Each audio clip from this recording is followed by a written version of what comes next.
પ્રજાપંખ Sachin Rotary hospital Sachin GIDC ખાતે rapier jacquard association દ્વારા thalassaemia પીડિત બાળકો માટે વિશેષ બ્લડ કેમ્પનું આયોજન કરવામાં આવેલ. આ આયોજન રેપિયર જેકવાર્ડ એસોસિએશન અને સચિન GIDC રોટરી હોસ્પિટલના સહયોગથી શુક્રવારે 14 જૂન વિશ્વ રક્તદાન દિવસ નિમિત્તે રેપિયર જેકવાર્ડ એસોસિએશન અને સચિન GIDC રોટરી હોસ્પિટલ દ્વારા કરવામાં આવ્યું હતું. જેમાં ડોક્ટર વિજય મોરી તથા અન્ય મિત્રોએ સહયોગ આપ્યો હતો.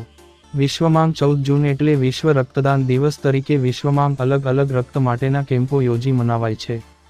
સચિનના પણ જે અંતર્ગત ખાસ થેલેસેમિયા પીડિત બાળકોને રક્તદાનની સુવિધા મળી રહે તે માટે આ કેમ્પનું આયોજન 3 વર્ષથી કરીએ છીએ અને આજે ત્રીજી વાર આ આયોજન કરવામાં આવ્યું હતું એવું પૂર્વ ચેરમેન મહેન્દ્રભાઈ રામોલિયાએ જણાવ્યું હતું. તેમણે વધુમાં કહ્યું કે આ થેલેસેમિયા પીડિત બાળકો માટે નામ કાર્યક્રમમાં DCP zone 6 Rajesh Parmar, ACP Nirav Gohil, Sachin GIDC PI Bhavisha Parmar, મોટા ઉદ્યોગપતિઓ અને ગોકુલાનંદ યાર્નના દીપક ગૌડલિયા તથા સચિન GIDCના અનેકોએ ભાગ લીધો હતો. ઉદ્યોગપતિઓ સહિત સચિન GIDC પોલીસ સ્ટેશન પરિવાર તેમજ મોટી સંખ્યામાં સ્થાનિક લોકો મજૂર વર્ગએ થેલેસેમિયા પીડિત બાળકો માટે રક્તદાન કરી પોતાની ફરજ નિભાવી હતી.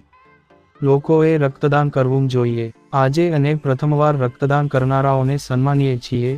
કાર્યક્રમને સફળ બનાવવા ઉપરોક્ત મહાનુભાવો ઉપસ્થિત રહ્યા હતા.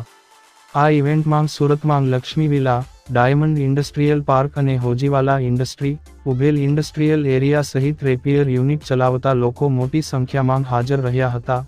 જેમાંથી ડોક્ટરી તપાસ કરતા રક્તદાન કેમ્પમાં કુલ 300મી વધુ લોકોએ રક્તદાન કરી પોતાની માનવ ભાવના પ્રગટાવી હતી. અંતે આયોજકોએ સૌનો આભાર માન્યો હતો. જી, આપનું નામ, કઈ સંસ્થા દ્વારા શું કાર્યક્રમનું આયોજન કરાયું? Mahendra Ramoliya, Surat rapier jacquard association દ્વારા આજરોજ બ્લડ ડોનેશન કેમ્પનું આયોજન કરવામાં આવેલું છે. કેવો કાર્યક્રમ રહ્યો છે? કેવો લોકોમાં ઉત્સાહ જોવા મળ્યો? કાર્યક્રમ સારો રહેલો છે. લોકોમાં ઉત્સાહ છે. મોટા મોટા ઇન્ડસ્ટ્રીના માલિકો પણ આવે છે. અમારા DCP, અમારા ACP, અમારા PI સચિન GIDCના બધાએ ભાગ લીધો છે અને બધાએ બ્લડ ડોનેશન પણ કરેલું છે. આશરે કેટલા વર્ષોથી તમે બ્લડ ડોનેશનનો કાર્યક્રમ કરતા હતા? અમે છેલ્લા 3 વર્ષથી આ કાર્યક્રમ કરીએ છીએ. રક્તદાન એ મહાદાન કહેવાય છે. એના માટે બ્લડ ડોનરો છે જે બ્લડ ડોનેટ આપે છે, બરાબર. જે નથી આપતા એમના માટે શું મળે? જે નથી આપતા એમાં 100 બોટલ 111 બોટલમાંથી 30 લોકો આજે પહેલી વખત બ્લડ ડોનેટ કરે છે. અમે એને પ્રોત્સાહિત કરી એવા 30 વ્યક્તિને જીવનમાં પહેલી વખત બ્લડ ડોનેટ કરે છે. અમે લોકોને પ્રોત્સાહિત કરી છે અને બ્લડ ડોનેશન કરાવવાનું. સુરતની જનતાને બ્લડ ડોનેશનનો શું મેસેજ આપવામાં? માણસને બ્લડ ડોનેટ કરવું જ જોઈએ.